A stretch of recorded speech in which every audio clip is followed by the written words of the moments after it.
రీసెంట్గా సంక్రాంతికి Hanuman cinema release అయింది. ఎంత భారీ విక్టరీని సాధించిందో మనందరికీ తెలుసు.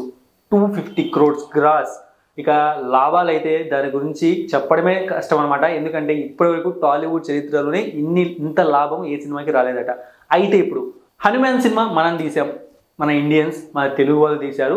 ఓకే, హనుమంతుడి గురించి మనందరికీ తెలుసు. కానీ హాలీవుడ్లో కూడా హనుమంతుడి రెఫరెన్స్తో ఒక సినిమా వస్తుంది. అండ్ అది ఇంకొన్ని రోజుల్లో, అంటే April 5th రిలీజ్ కాబోతుంది వరల్డ్ వైడ్గా. సో మంకీ మ్యాన్ అనే పేరుతో ఈ సినిమా వస్తుంది. అండ్ ఈ సినిమాలో ఎవరు యాక్ట్ చేస్తున్నారంటే దేవ్ పటేల్ అనమాట. మీ అందరికీ తెలుసు, స్లమ్ డాగ్ మిలియనీర్ అండ్ అలాగే లయన్ 2016లో వచ్చింది. ఇక అలాగే హోటల్ ముంబై ఇలాంటి సినిమాలో నటించాడు.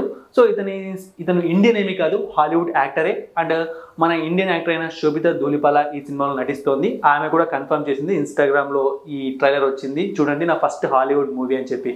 సో హనుమంతుడి రెఫరెన్స్ అంటే ఏదో ఊరికి నామకే వాస్ అన్నట్టు కాకుండా మనం ట్రైలర్ చూసామంటే ఈ ట్రైలర్ రిలీజ్ అయిపోయింది. క్లియర్ కట్గా స్టార్టింగ్లోనే హనుమంతుని బొమ్మ క్లియర్గా మనకు కనిపిస్తుంది. అంటే ఈ సినిమా స్టోరీ ట్రైలర్ బట్టి మనం ఏమైనా అర్థం చేసుకోవచ్చు అంటే పూర్ వర్సెస్ రిచ్ అనమాట. అంటే ధనికులు తక్కువగా డబ్బు ఉన్న వాళ్ళని, లేకుంటే క్యాస్ట్ ఫీలింగ్ చూపించి ఎలా నాశనం చేస్తున్నారు. అండ్ హీరో వాళ్ళ మదర్ని ఎలా కోల్పోతాడు, ఆ తర్వాత ఇవన్నీ చూస్తూ పెరిగిన ఇతను ఫైనల్గా రివెంజ్ ఇలా తీర్చుకున్నాడు. అయితే వాళ్ళమ్మ ఫస్ట్ చిన్నప్పటి నుంచి హనుమంతుని కథలు చెప్తూ పెంచడం, సో దాని నుంచి స్ఫూర్తి పొంది తర్వాత మంకీ మ్యాన్ లాగా ఒక చింపాంజీ మాస్క్ వేసుకొని వాళ్ళందరి పైన రివెంజ్ తీర్చుకుంటాడనమాట. ఒక ఫైటర్ అవుతాడు.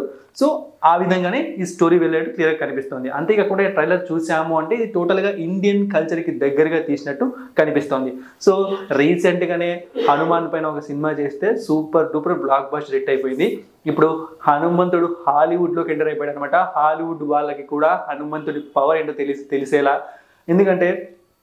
తెలిసేలా చేయబోతున్నాడు. అండ్ ఇంకొకటి ఏంటి అంటే చాలా మంది ఇప్పుడు ఇంతకుముందు అవెంజర్స్ డైరెక్టర్స్ కావచ్చు, లేకుంటే ఈ సూపర్ మ్యాన్ డైరెక్టర్స్ అవ్వచ్చు, వాళ్ళు స్వయంగా చెప్పారు. అంటే వాళ్ళ రెఫరెన్స్ అంతా కూడా మన ఇండియన్ మైథాలజీ నుంచే తీసుకున్నారు సూపర్ మ్యాన్స్ క్రియేట్ చేయడానికి. సో మొత్తానికైతే మన హనుమంతుని పవర్ అన్నది స్లోగా కొంచెం లేట్గా బయటకు వచ్చినా, అంటే బయట వాళ్ళ గురించి చెప్తున్నా, మన వాళ్ళ గురించి కాదు. సో ఇలా సినిమా రూపంలో రావడం అనేది మాత్రం చాలా హ్యాపీగా ఉంది.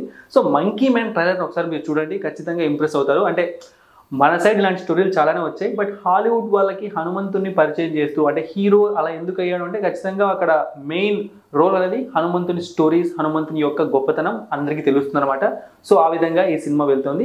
అండ్ ఈ సినిమాకి డైరెక్టర్ కూడా దేవ్ పటేలే, అండ్ రైటర్ డిపార్ట్మెంట్లో కూడా తను వర్క్ చేశాడు. అండ్ చాలా పెద్ద పెద్ద సంస్థలు ఈ సినిమా నిర్మించాయి. అండ్ యాక్చువల్గా అయితే ఈ సినిమా 2021లో నెట్ఫ్లిక్స్లో డైరెక్ట్గా రిలీజ్ అవ్వాలి. కానీ ఫైనల్ కాపీ చూశాక వాళ్ళు ఇది బిగ్ స్క్రీన్ పైన ఇంకా బాగుంటుంది అని చెప్పి వెయిట్ చేసి ఇన్ని రోజుల తర్వాత ఇప్పుడు రిలీజ్ చేస్తున్నారు. అండ్ April 5th ఈ సినిమా రిలీజ్ కాబోతుంది వరల్డ్ వైడ్గా. సో చూద్దాం మరి ఈసారి హనుమంతుడు ఎలాంటి మ్యాజిక్ క్రియేట్ చేస్తాడో ఈ మంకీ మ్యాన్ సినిమాతో.